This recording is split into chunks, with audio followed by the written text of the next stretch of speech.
पिछले दिनों लद्दाख में हुई हिंसा के बाद सोशल एक्टिविस्ट सोनम वांगचुक को गिरफ्तार कर लिया गया है और उनके ऊपर एनएसए लगाया गया है, यानी राष्ट्रीय सुरक्षा से खिलवाड़ करने के आरोप में इनको गिरफ्तार किया गया है। पर इस पूरी हिंसा के पीछे इस गहरी साजिश की बू आ रही है। दरअसल ये वही सोनम वांगचुक हैं जब 2019 में केंद्र सरकार ने आर्टिकल 370 को हटाने के बाद जम्मू कश्मीर और लद्दाख को यूनियन टेरिटरी बना दिया था।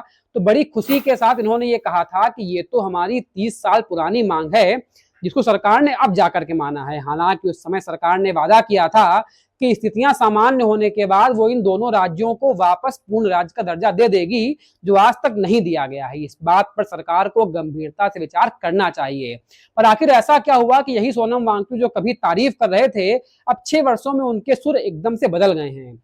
चिंता की बात तो ये भी है कि चाहे मणिपुर हो या लद्दाख हो, ये दोनों भारत के सीमावर्ती राज्य हैं और इन दोनों राज्यों में पहले आंदोलन और बाद में भड़की हुई हिंसा एक चिंता को बल देती है। केंद्र सरकार को इस बात की चिंता करनी चाहिए कि भारत के सीमावर्ती राज्यों में कहीं ऐसा तो नहीं है कि विदेशी देश अपनी फंडिंग करके अपने लोगों को भेज करके इस तरीके की प्रायोजित हिंसा करवा रहे हैं।